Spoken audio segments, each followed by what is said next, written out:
world of helmet heroes, as history books have showed, but never a name to go down to third compared with that of Toad. Hey everyone, it's Jonathan, and today I am joined by Nicki of Trivial Theater to talk about the quote-unquote Monty Python version of The Wind in the Willows, also known in the US by its Disney release title, Mr. Toad's Wild Ride. I hadn't even realized that Disney had released this in the US when I first decided to cover this one. All I knew about it was that it was made by Terry Jones of Monty Python fame and had roles or cameos from pretty much everyone you would expect in a Monty Python adjacent film. I asked Nicki to join me for this one because I knew it was going to be ridiculous, and she tends to specialize in ridiculous, so I knew we were in for a wild ride, even before I knew that was literally the title here in the US.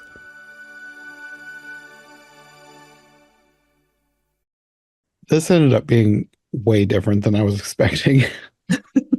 I knew going in that this was going to be one that was not as true to the source material as the others that I've been doing. I did not expect how off the rails it was going to go. Oh man, it was very Python-esque. Like if I was going to say anything about this, that would be where I would start. And I also didn't realize until I started doing my research that this was released by Disney in the US as Mr. Toad's Wild Ride. Yeah, it was something like because of the ride that they had attached to it or something. They wanted to tie it into the theme park, I guess. Yeah. I mean, I feel like years ago I had heard the name Mr. Toad's Wild Ride as a movie, but it never occurred to me that that's what this was. I had completely forgotten about it because I'd never seen it. I think I just saw a poster somewhere. And then I saw that on Wikipedia. I was like, oh, wow, I didn't even think about this as a Disney movie. And then I thought, does that mean that this is one of their first live action remakes? I mean, being that it wasn't specifically their, like they're more distributing it than anything else. But I understood, yeah, it's an interesting thing because it is so very, especially for Disney at that time. I don't think that they would have put out something like this. Like it has too much kind of goofy violence. True, but they did other goofy, violent things. I mean, they did like the 101 Dalmatians remake around the same time. Oh, you're right. Yeah, I guess you're right. It does like the cartoony violence is kind of a different deal. And this was definitely cartoony violence, like even with cartoon sound effects when something bad happened. Absolutely. I don't often call things delightful, but this was downright delightful in my books. Like it just, I don't know. It was such a fun movie. Like I feel like it's one of those where I could watch it and automatically feel better regardless of what was going on. I think I enjoyed it more as a movie, but less as a version of Wind in the Willows. Because with Wind of the Willows, like they were like speeding through the story until they got to a point where it was nothing like the book anymore. Yeah, it was kind of because you could definitely see the like the whole dog food factory thing. I'm assuming that was probably that is not from the book. But they committed to all the bits throughout. Like they absolutely weren't scared, and obviously they had like stunt cars and things like that. But some of the damage they did to some of those vehicles and stuff, oh my goodness. I was sitting there just like, holy crap. What's going on? They must have had a big vehicle budget for this thing. Oh man. They had a whole bunch of old stuff that they felt like they could within reason destroy. Mm-hmm. Because it was like I wrote down, it's live action Looney Tunes.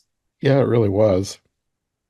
But yeah, like we said, this is by the people who are behind Monty Python. And there's also other random British celebrities, which I guess you get with British productions.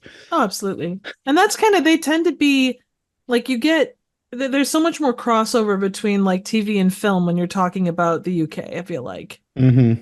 And with the Monty Python people, you had Terry Jones as Mr. Toad, Eric Idle as Rat, Michael Palin as the Sun. It's like, that's not from the book either. The sun and also a clock were alive, like they had faces and talked, which I don't know where that came from, but it certainly made this version unique. Very much. And also Michael Palin I realized, played Rat in the 95 version, the one that I grew up with. Really? Yeah. That's really cool. And then you also had John Cleese as Mr. Toad's lawyer in the courtroom scene, and along with Stephen Fry as the judge. And then you had what um Steve Coogan was Mole. yeah. That was I didn't at first I thought that Palin was Mole and obviously Eric Idle was Rat. But I didn't like it's like, oh no, wait, that can't be right. And then to find out that it's Steve Coogan, it's like, oh my goodness, I guess it was the 90s. You just don't think that far back as far as like the fact that they were doing that stuff. And I don't know, like for most of these, like the older a movie is, the more I don't immediately recognize someone. So I started looking everybody up, and I realized that I knew Steve Coogan from the Night of the Museum franchise because he Mhm. was Octavius. He was, and he was very funny in the role. He's also done some really awesome like just TV shows over in the UK that, some of them have made it stateside, but he's kind of up there with Ricky Gervais as far as well-known names. He was also in one of my favorite Alice versions, the 98 Through the Looking Glass. He played the Gnat. Really? Yeah. Oh, that's really cool. Not a huge role, but Right. But with a lot of those roles, I think they were probably, because I mean, you're outside of Alice, you really like everyone else yeah. is kind of a coming and going character. Yeah. The other thing, and it was such a random thing, but for some reason, because the all of the characters, like Terry Jones as Mr. Toad was green, and then he obviously had a fat suit, or his clothes were cut to be more wider. hmm Rat had the teeth, and he had a tail, which I don't know, the tail thing. I think you could have left the tails off and just had their facial features kind of represent that. Because the tail just kind of distracted everywhere he went for me, which is a dumb thing, but like it was really the I was more only distracted by his animated whiskers. that was amazing. Both on him and on the weasels. They committed to the bit and they did such a great job with it. When I first heard about this version, I knew it was going to be humans. I didn't expect like it's not like super anthropomorphic, but I did not expect the level of commitment to them looking like anthropomorphic animals. Hmm. Like they're not in big fursuits or anything, but like they have ears, they have whiskers, they have tails, just different details to make them look like the animal that they're supposed to be, including a CGI tongue for Toad when he Yes. eats a dragonfly or uses his tongue to escape from prison. And honestly, I would even say that like some of the other things that they did that were a little bit more subtle. Like for Mole, he had like fingerless gloves, but they were really padded. So hmm it kind of gave you more the idea of mole paws, or like the hairdos on the weasels, they all, with the exception of one, they all kind of came up like ears. Like just those little details were incredible. But the Yeah. amount of rabbits that were throughout this thing, my goodness. Yeah, in the book, I can really only think of one passage that had a bunch of rabbits, but the rabbits kept popping up throughout all of this, including a random weird scene where they're like making out in a ditch. Yes. Like all of the rabbits. It was like, what on earth? It was like only 3 seconds, like as they passed by this random ditch full of rabbits. Now I have to ask, and I'm assuming this is the case, but the use of the word nincompoop just had me in stitches. Is that like in the book, or is that just a thing that they did? I don't remember it being a focal point of the book. I mean, it's been a little bit since I read the book now. I've we recorded the first one in February. It's now August, so Yes. uh, Understandable. I can't say for sure that there was a thing made of the word nincompoop. Like if it was, it must have been like maybe once or twice. I don't remember a whole thing being made out of the word. Like it was just such a, every time Toad got upset, you're a nincompoop. I think that whole thing was probably just for this movie. That makes sense. And just given the time, I'm sure it was probably, yeah, it's like, any of those words, even though they're harmless when you're talking about little kids, it's probably not a thing that is brought up often. But hmm everyone was awesome, but Toad Terry Jones as Toad blew it away for me. He was so good. Every Yeah. part of his getup was just on point and awesome.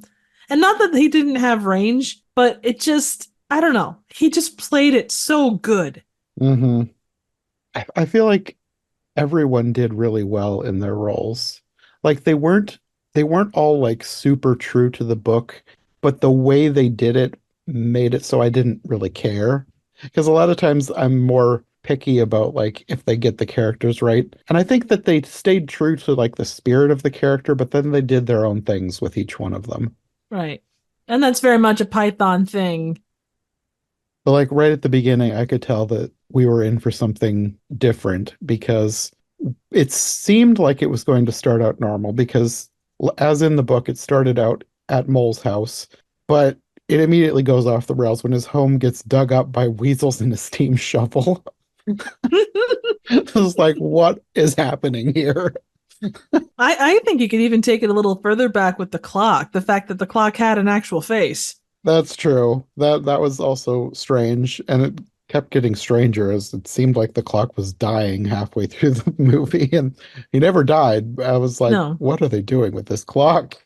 Maybe it just needed to be they like used to wind up clocks. Maybe the fact that they didn't, although they were gone for months on end, that was a heck of a clock. Yeah. The time too. I don't know how much time passed in this movie. In the book, I think a couple years passes between the beginning and end, Oh and I wow. feel like they shortened that up quite a bit. I'm not sure when this starts, and I was very confused by by the time they get to the woods when it starts snowing. I was like, didn't we just start out this morning? But I think there was a cut in between the caravan and the first car. It's Yeah, like, oh yeah. I was kind of thinking that too, because it seemed like the winter section seemed like it was a little bit later in the other adaptation that we watched. The other one that we watched, The Winter Time, was done a bit different as well. In neither of the ones that we've watched did winter happen when it was supposed to, sort of. I mean, in the book, they go to Badger's, and then Badger says that in the spring they will go and take Toad in hand. But in the other version we watched, I think they go straight to Toad's, like in the middle of winter. And then in this version, Toad ends up at Badger's house as well, and they start taking him in hand at Badger's instead of going to Toad Hall and locking him in his room. Right. But yeah, like I said, we already are kind of off the rails as his home is getting dug up. He goes straight to rats, and you're like speeding through the first couple of chapters because they're skipping big chunks, but the way they're doing it makes it feel semi-natural, even though there was a giant steam shovel digging up his home. And Rat invites him to come live with him. Everybody keeps inviting Mole to come live with them. I guess Mole's very popular in this movie. Well, I was actually going to ask, and I guess it's been since I was a kid that I read or watched like a what seemed like a pretty straightforward Wind in the Willows adaptation. This one felt like it was a lot more focused on Mole than it was on Toad, like kind of his emotions and the things that he was going through. Maybe I I read mean, that weird. the book is kind of 50-50 Mole and Toad. So Okay. like I said, they got the spirit right. So that didn't throw me off at all because Mole is a big focus of the book. Like before we get to Toad, the book is about Mole learning to get out of his comfort zone, I guess, because he lives underground and he decides in the spring that he's going to go up and start exploring, and then he runs into Rat and ends up living with Rat for most of the year. And then he does eventually go back to his home in the winter for a little while, but he lives with him almost a full year. Not Okay. because his home got destroyed, just because that's just what ended up happening. They got along well, and Rat wanted to show him the riverbank, so they just started having adventures. I could see that. That is, you go back to that time though too, and I not that it's a good comparison, but like Little Women or Pride and Prejudice, when someone went to visit somebody, they stayed for ages and ages. They knew how to Mm. relax and to be together a little bit more than we do. And they probably didn't have a full-time job that they were forced to get back for by Monday. Also true. that doesn't make a difference. And Yeah. plus, if it takes you 3 days to get someplace, it's kind of hard to Yes. just, automatically turn around and come home. Yeah. But yeah, in this version, he does go visit Rat, but instead of going on the picnic, they talk about going on a picnic, but they go to Toad's instead because apparently Mole's home was on Toad's land. So he wants to find out from Toad if he knows who dug up his home.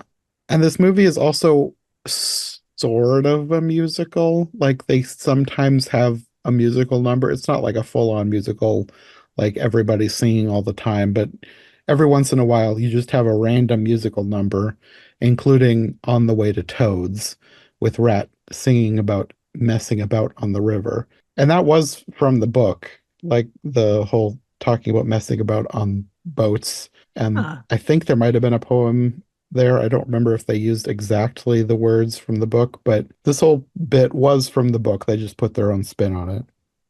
And they also, on the way, they have the discussion of the wild wood and the wide world, which that conversation happened at the picnic in the book. But then you see the wild wood and weasels are watching them, and you get a conversation with the weasels talking about taking over the riverbank. Was that in the book too? No, Okay. the weasels, you don't really focus on the weasels very much in the book. Like they're there and they're talked about, but it's not until they take over Toad Hall that they really get a huge focus. Okay. I gotcha.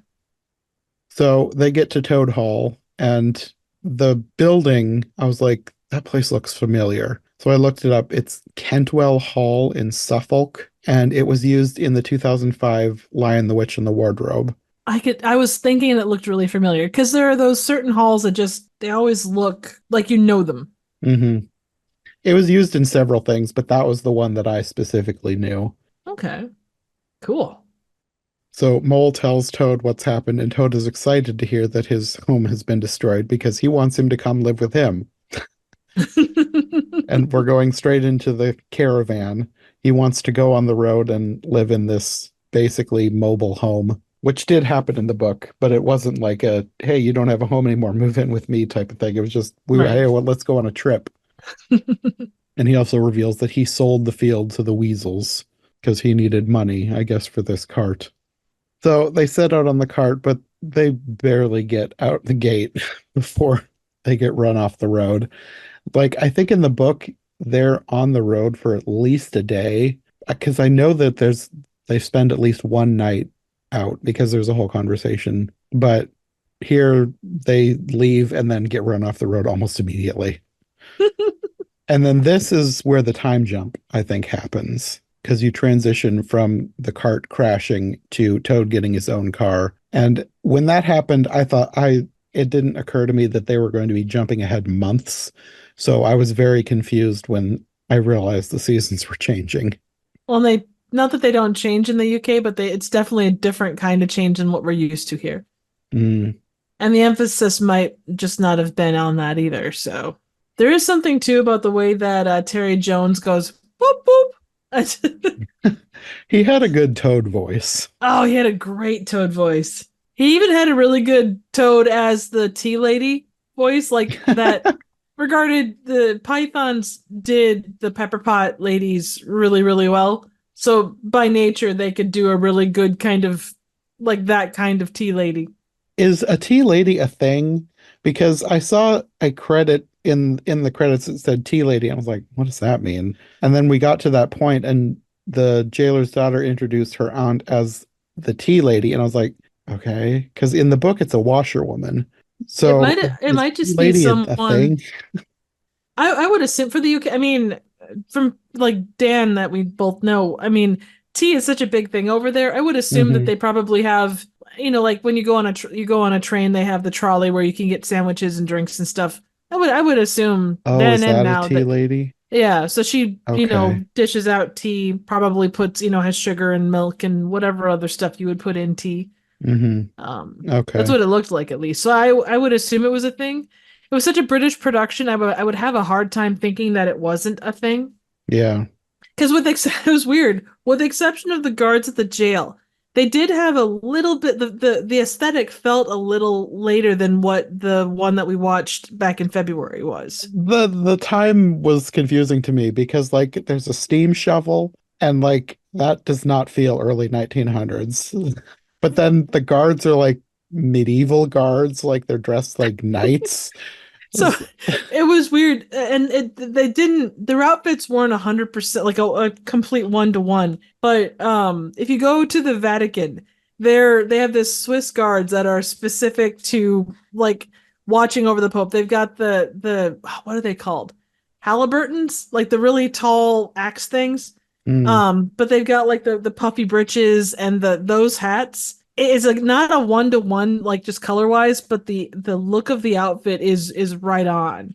okay. But it's very specifically a Vatican thing.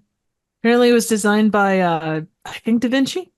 Anyway, Anyways, we're way ahead. We're still back at them crashing. With the revelation later that there was a time skip here, I have to question why we jump straight to a scene where Mole and Rat are riding with Toad, because they reveal later in the movie that he's crashed 6 cars before this one. So I'm like, why would you even get in a car with this maniac? because they're trying to be supportive of their friend, I would imagine. But yeah, once he has this car, he crashes in the wild woods. And this is where I started realizing there was a time jump because this has combined the scene with him getting into cars with the scene much later where Mole wants to meet Badger and sets out to find him on his own. Here, they just drive into the woods and get lost because Toad crashes the car. I would imagine too, just from a logistics perspective, trying to show the carnage without showing the carnage would be quite difficult, just from a Mhm. practical perspective. They did a good job in that with like showing the car driving off the cliff, but then panning the camera around to show the crash Yeah. immediately after it happened with cartoony sound effects. Yeah, that was incredible. Like they did their Foley work on this was just fantastic. Yeah, it was ridiculous. So Mole is on his own, and in the book, he hears weasels around him, like he hears creepy whistling, and he's terrified and hides. But here, the weasels come out and seem to have magic powers. I don't really know what's going on. They do a musical number, so it's probably supposed to be just for this musical number where they have these weird powers where they're like invisible except for their hands rubbing all over him and their heads are bouncing around and falling apart. And it was very bizarre. It was quite interesting. It definitely I I think I'm with you. I think it's just more to kind of add an interesting aesthetic to the song because it Yeah, really is one of the only full songs that we get in this. Everything else is kind of bits and pieces that I remember. that is true. A lot of times the songs would be interrupted or spread out. Like you'd start a song and then you'd follow somebody and then go back and the people are still singing. Hmm. I think this is one of the ones, the one of the only ones where it's like a full start to finish song. And I will say the effects, despite being, kind of a mid to late 90s, they were pretty solid. Like they look good. They looked like what a decent YouTuber today would be able to do. Oh Like yeah. it was not bad at all. No. Like it wasn't like amazing. Like you could tell they had a limited budget, but I think they did really well with what they had. Oh, agreed. I was impressed by it for the era. So, Hmm. And this scene is where they reveal that they are planning to somehow acquire Toad Hall and build something on the meadow and ban picnics on the river because I guess they're just evil. yeah, well, that's what you get with weasels, I guess. They're just rude.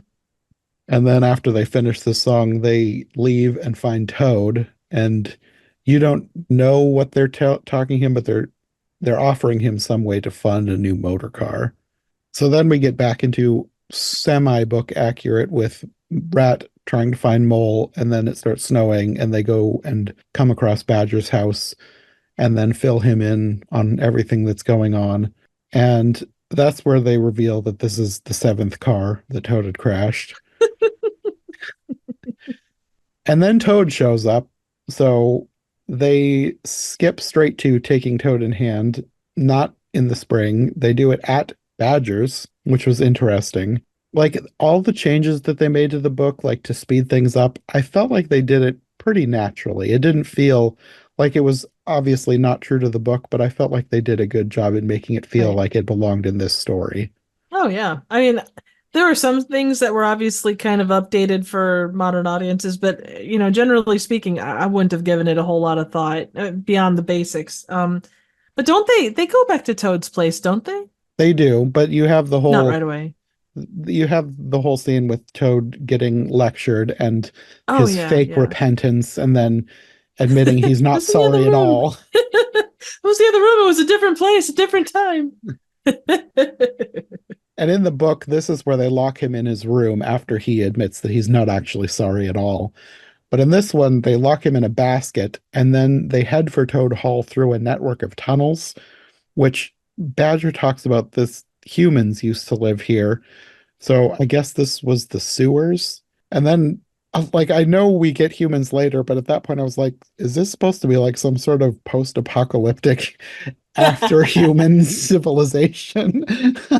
I did actually question that, especially with the guards. They didn't have any signs of any animals really.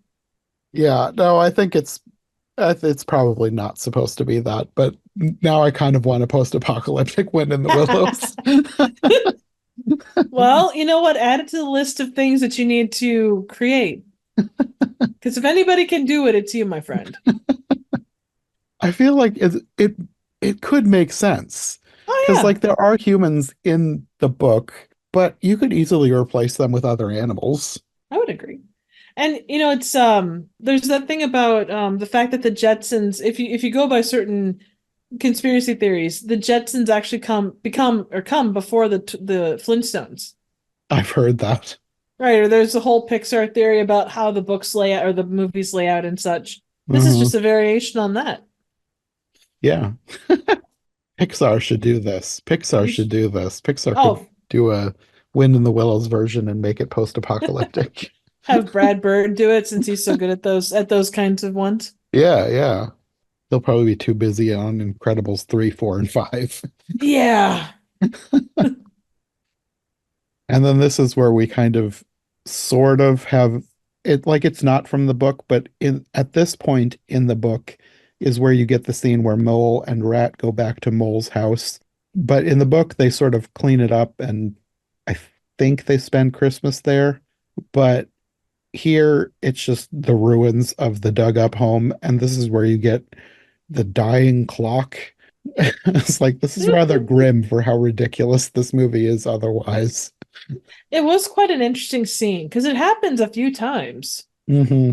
And I don't know, it's not like they were having a specifically famous actor play that role because that guy played a few different other roles too. I think he was a weasel maybe or something.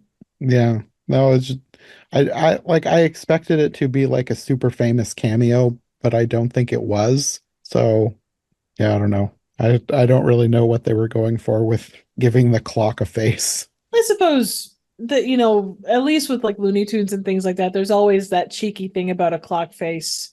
So it's Yeah, probably just like a visual gag. I yeah. mean, pythons were certainly known for their visual gags, and they show up throughout this movie. Like the fact Hmm. that you've got foxes dressed up in fox hunting attire. Oh, is that what that? Yeah, that's a I tradition. did wonder about the fox. Yeah, and I could be wrong, but you'll always see like when they're going out hunting, like proper hunts, they'll be dressed in that manner, like the top hats and the red coats and such. It may not be specifically fox hunting, but it's in that realm. So Okay. Now, when I saw the fox, I was like, is that supposed to be like a reference to Honest John from Pinocchio? But I think yours makes more sense. yeah, no, I can attest to that. The place I worked at over in England was kind of in the middle of fox hunting country, so you Hmm. did see people dressed in the traditional attire. So But eventually they get back to Toad Hall and they discover that Toad has 6 brand new cars waiting for him. I'm guessing that the Weasels ordered these after their conversation because you don't get their full conversation. But Badger sends them all away. And the weasels are watching all this and they're furious that their plans are being foiled. So they come up with a new plan involving putting a giant sign out of Toad Hall that says diversion. That's actually a normal British thing. Like when there's like a road closure and they're diverting traffic. That's it's not what they use all the time, but that is one of the signs that will be pulled out and used. Okay, well, the reaction from the passing motorist just cracked. That might have been my biggest laugh from the whole movie because they drive up and in a ridiculously high British accent, he's like, "Oh, look, one of those! Oh, what fun!"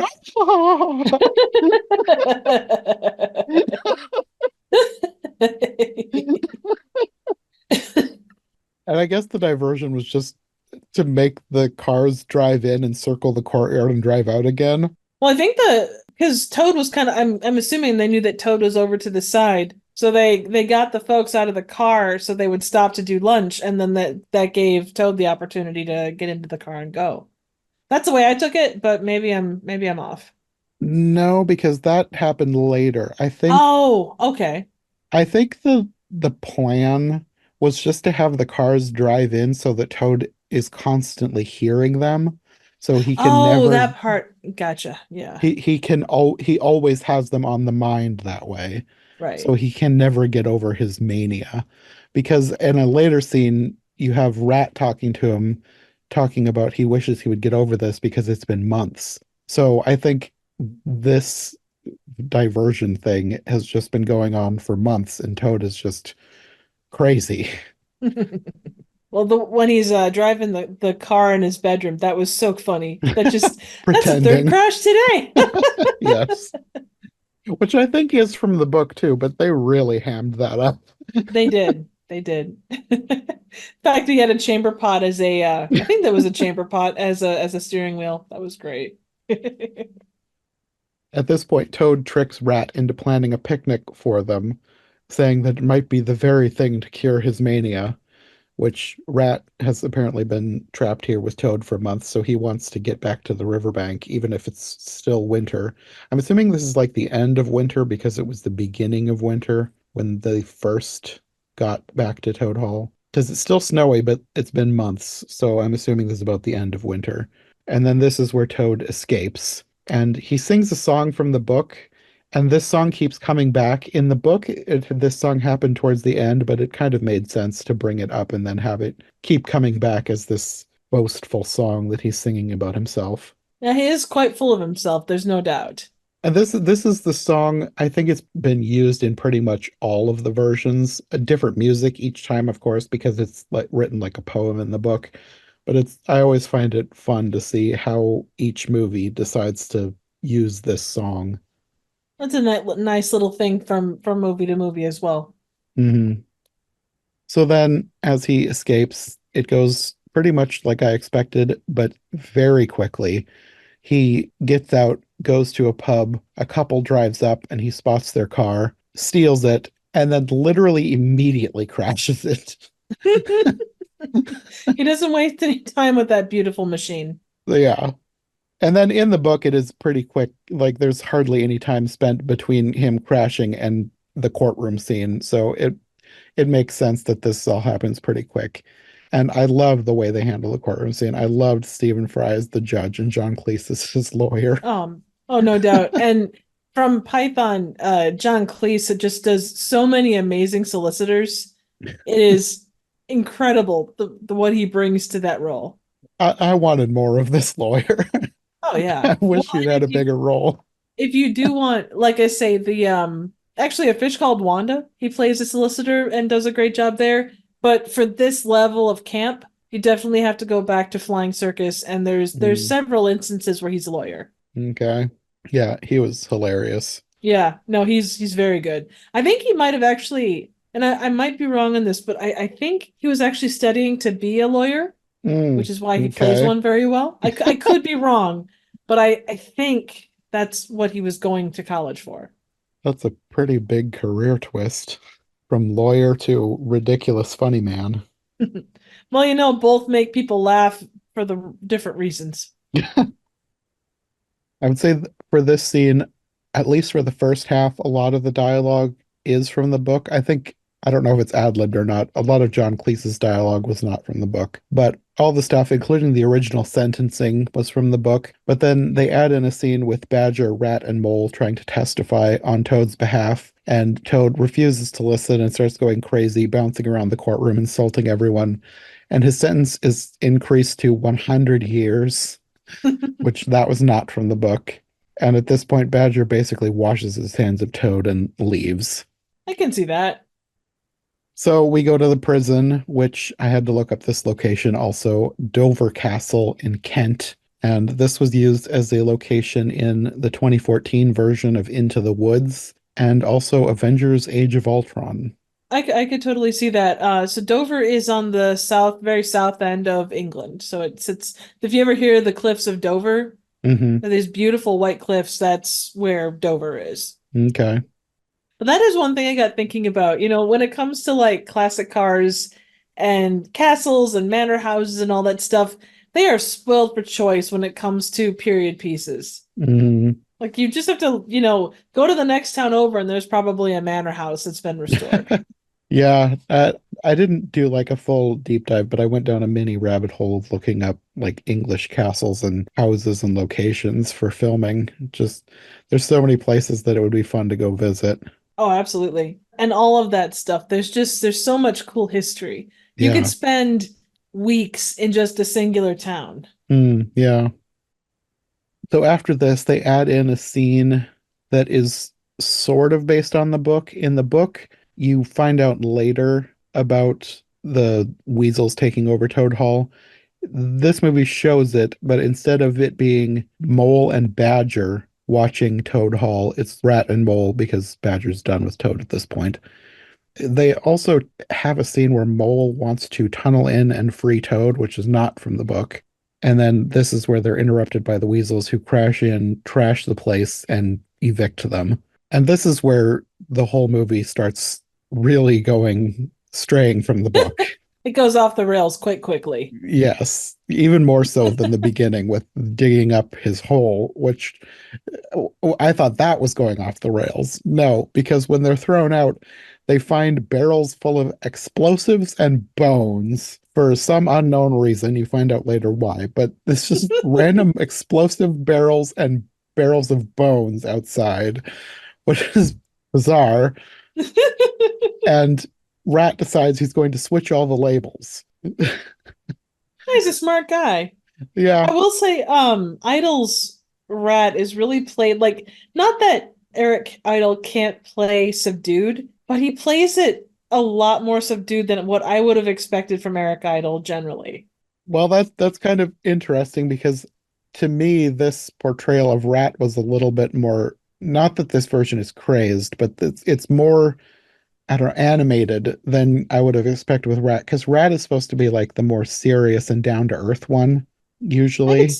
I can see that. I guess just knowing what, and not that Eric Idle can't do serious, more subdued roles, but I guess it struck me, and maybe my brain is too much in Python, because he's obviously played quite a few different roles, but he just seemed very chill, like not bad, but just chill compared to the other things that I've seen him play. Mm-hmm.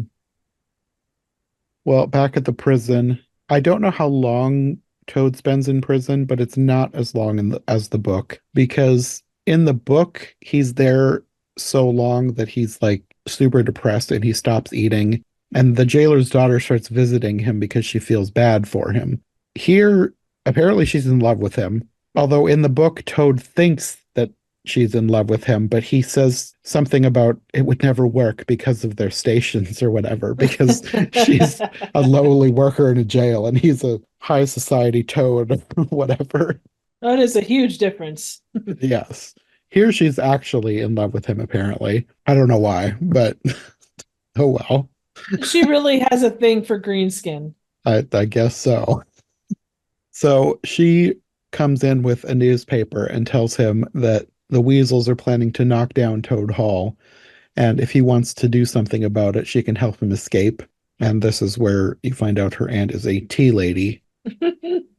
And meanwhile, Rat and Mole are actually trying to tunnel in under the prison. It's seemingly in plain view of the guards. Like they're not very far away from the guards. I was like, how are they getting away with this? The power of surprise or stealth or Python, one of the three. And then they have a scene where they come up through the floor in the middle of the switch between Toad and the jailer's daughter's aunt, which now that I'm saying that, that seems convoluted. No wonder she's the jailer's. So the jailer isn't even in this version. We skip straight to his daughter. I wonder if this was supposed to be his sister. I'm not sure. I couldn't say one way or the other, but it is like it's almost scandalous the way from Toad and Rat's point of view. they have some comment about, is this some kind of torture because they're putting women's clothing on it? Like you don't see what they see, but they're like horrified. And the tea lady's comments. Oh, well, I don't look like that. Just all of her commentary is hilarious.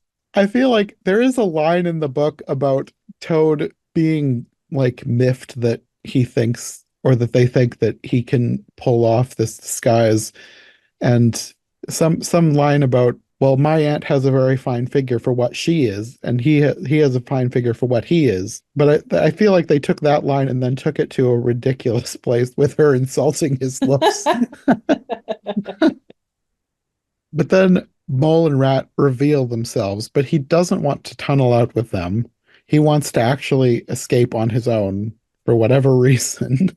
He says something about the tunnel being no way for someone of his status to escape or something like that, and then leaves in the dress as if this is somehow less unbecoming for him than tunneling to freedom. Oh, absolutely. I mean, you have to know your station in life. So then he's pushing this cart down a hall full of tea, which I guess is what tea ladies do. And this is where I started questioning what time period it is, because it's like a medieval dungeon complete with these guards. And this one guard starts acting like Toad is the real tea lady. And like, is he nearsighted or what? Because he looks nothing like her aunt. And he's like trying to get a kiss. And then Toad ends up dumping, I think, tea down the front of his pants. Like you see a bunch of steam. I didn't see any like liquid. I just assumed he dumped a pot of tea down his pants. And then he dashes out the door. The cart goes flying down the stairs, smashing everywhere, alerting all the guards. Like none of this is from the book, but it was very ridiculous. It was like, this is why they have the Monty Python people doing this one. Absolutely. Well, I did enjoy how they had several cups stacked, or several stacks of cups, and you could see them. They were all kind of attached because would kind of swing back and forth. Uh-huh. There's no way that stack would have survived. It was an actual stack of teacups. Very true. I loved the detail when the guards are all alerted. There's a whole bunch of them escorting a different prisoner, and they just leave him as they go to chase down Toad. And he's like looking around. He's like, and then he escapes. And then this is another instance of him using his CGI tongue because he uses it to get over the wall, which disgusts the guards. He is quite proficient with the tongue. That's pretty cool. They did a nice job with that. Yeah. And then he lands right next to Rat and Mole on the other side of the wall in their tunnel. So then at this point, I thought we were going to get sort of back to how it goes in the book, because they go to get a train with the addition of Rat and Mole with Toad. He cons his way onto the train with Rat and Mole being mistaken for her children for some reason. But then instead of police giving chase on a second train, these medieval guards board the train and start shooting at the engine to try and get the driver to stop. And then instead of the driver helping Toad because he dislikes being ordered about by the police, the train driver ends up falling off the train, leaving Toad driving.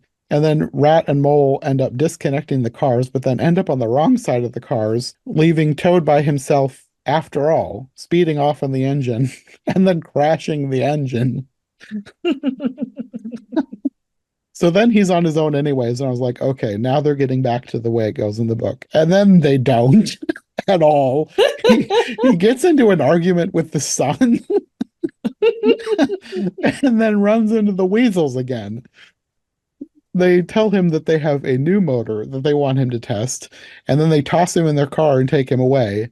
And now you discover that they've built some kind of a giant factory for grinding meat, and they imply that Toad is going to be used to test out the meat grinder. I was like, which is 100% normal. We're so far past the book. It's like they are making it all up at this point. So at this point, Mole gives up. He's going to tunnel home, and Rat goes to find Badger, but finds now Badger's home is in ruins. The weasels destroyed his home too, and now Badger is out for blood. They sneak back to Toad Hall to take out the guards who are drunk, but then they don't get much further before they're captured. And then you go back with Mole. He's found his way home. He's still depressed. He finds the half-dead clock, somehow still alive. I guess this gives him the resolve to go back because he tunnels up to discover that over the meadow, this factory is a dog food factory. And for whatever reason, he seems quite insulted by the fact that it's a dog food factory. Like specifically dog food. I don't know why that's more insulting than just any old factory. Well, I know it's on top of his home. He wants to have some say in what actually gets done there. I know, but something about the way he said dog food made it seem like the dog food was what was the most insulting thing about this. Dog food. And then that made me question the status of dogs in this world. Because I guess we didn't see any. We did see one dog. The couple who owned the car that Toad stole had a little dog. Oh, okay. But then what's the deal with some animals being sentient and others? Is this a goofy Pluto situation? Are there some dogs, are wolves sentient in this world? Because foxes are. Yes. Sometimes I think too much about stuff like no, this. but it does raise questions because you see all these, I kind of assumed you think animals that are kind of native to riversides, Mm-hmm. Those are going to be the ones that are sentient because, if you're a kid, you're looking around, those are the animals that you're going to see. You're not going to see an elephant. You're not going to see but as far as the dog thing, yeah, that's a good question. Because it is something who didn't have a dog, but I don't know. It kind of raises the Zootopia question. Yeah. So Mole then sees Badger and Rat being led inside the factory, and he follows them in and sees them being condemned to dog food along with Toad. So he decides to rescue them, and then this is my least favorite part of this movie. I was so annoyed by all of this. There's a torturously long scene where his scarf gets caught in the cogs of the machine. It's take off the scarf. I was so annoyed. That was weird for me too. And then his sleeve gets stuck and he's got to pull, and I'm sure there was probably reasons for that, but none that I could see. They just wanted to up the drama of him not being able to quite reach the stop button for the factory. Right. The constantly out of reach button. Oh, Lord help us. The idea that you're talking about sentient creatures being condemned to dog food. That's such a weird, and I know that it's supposed to be cheeky and goofy and weird, and you're not supposed to think too much about it, but I thought more about that than I should have. We each have our own things that we think too much about. Agreed. Because eventually, the weasels start to talk about how all of the people or all of the animals that live along the river were going to be turned into dog food. Yeah. And it's I also realized at that point when they were talking about that, they're all dressed like Nazis. They totally were. Yeah, they had the whole goofy aristocrat, Nazi aristocrat thing going. Yeah, the coats, the armbands, the big banners with the W instead of a swastika. Oh my god, and in red, no less. Yeah. But Python was also well known for making absolute crap out of Nazis. Even you go back to the 60s with Python or with Flying Circus. That was their deal. They did that for everything. Yeah, it makes sense that it would make its way into the movie then. Yeah. Well, and I think too that's kind of your at the time, I think that was kind of your go-to symbol of evil. And especially being that it was English, that there should, that's a thing that goes pretty hardcore there, a little bit more than what we have here in the States. Hmm. So, But yeah, this scene goes on forever. And just when you think it's going to be done, because the weasel accidentally breaks the machine with a wrench, and then he hits the button just in time, then they all end up falling back in anyway, and the machines get turned back on. And I was so annoyed at this whole scene. well, was that the part where Badger is holding himself across the lid, Yes. and then Rat falls in on top of him, and then Toad falls in on top of him? Yeah.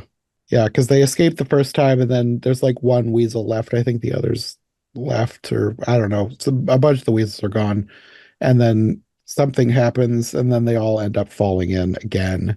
I was just, Oh, that's right, because then Mole had the wrench and he had to try and stop the machine. yes, So he despite his says he terrible can't throw vision, for toffee. I've never heard that phrase before, but it sounds like something British people would say. oh yeah, without doubt. But then apparently he can throw for toffee because he throws the wrench straight at the button, shutting it all down again.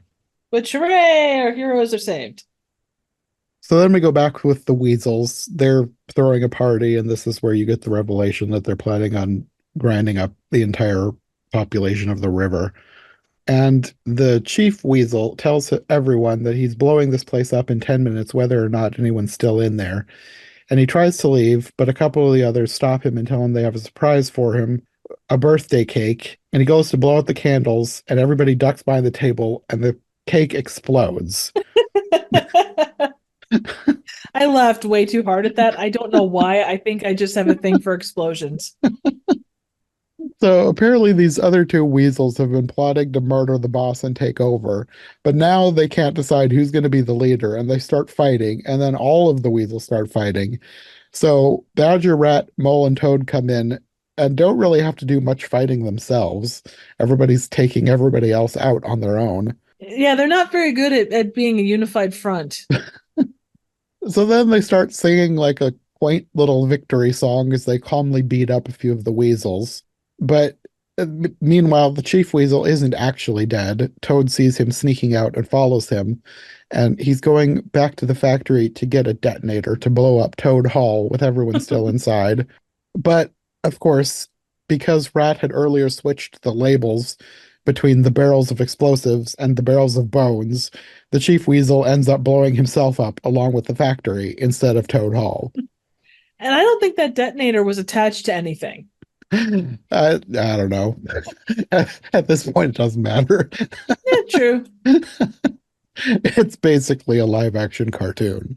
Yeah, I know. I just like to point it out. And then I thought they were finally going to go back to being faithful to the book because they have the scene where they're getting the party together and forcing Toad to be humble and not give any speeches or sing songs. Except he does, and then they all start singing. But this turned out to be a ruse to distract them so he could go off and get an airplane, which is not in the book, but a bunch of different versions do like to add a detail of him having a new mania at the end, getting an airplane. Well, he just wanted to go talk to Sun a little bit easier. But I did like the detail that this is where the credits start rolling, and then you get him flying through the countryside and then over the ocean through the credits. That was cool. You also have Badger swearing never to help him again. Again, understandable. Give him an inch, he'll take a mile. Oh, yeah. He'll take 3. Yes. But that's where this one ends. Aside from the whole torturous factory scene, I really liked this one. Oh, it was, like I said, I this one spoke to me on a lot of levels, and I think you knew that going into this. But it was just delightful. It was fun. It was cheeky. It felt like Python, but done for kids to some extent. Yeah. Or the closest thing that you would have from Monty Python that would be, in theory, kid friendly. Yeah. Well, I think that will be all for this episode in our Wind in the Willow series. Yes. We're getting about to the end of the Wind in the Willow series. There's still a bunch more. I think I will come back to Wind in the Willows sometime. There's a couple more that I think you and I need to do. At least Sure. one for sure. Another live action one, but probably we won't get to it until next year at the earliest. But I saw the cover of this thing and I was like, yeah, we need to do that. Is it on the level of Santa Claus and the Ice Cream Bunny? I don't know, but it was made by PBS, so I think it's supposed to be a highbrow production, but it looked odd. Best kind. So we will get to that one eventually. We won't get to it this time around because I don't have time. I need to move on to the next story. Yeah. But until we get there, do you want to let people know where they can find you if they'd like more from you? Well, if you'd like to find an unexploded toad hall full of bones, you can visit my YouTube channel, Trivial Theater. I do a wide array of random, obscure, and straight up bad movies. Stop on by. We're always doing something new. Okay. And thank you as always, John. It's always a pleasure. Yeah, totally. We will see you probably in a month or so talking about another story. We'll be moving on to Sleepy Hollow for October. So we'll see you then. Thanks for listening to Every Version Ever. If you enjoyed this episode, make sure to subscribe and follow my co-hosts as well. My Linktree and all of our links will be in the description below. If you want more of my content, all my podcasts are available on YouTube as well as most podcast platforms. If you enjoyed this show, check out one of the other podcasts or check out my Patreon for bonus and extended episodes you won't find anywhere else. We'll be back soon with another brand new episode, so thanks for listening and we'll see you next time.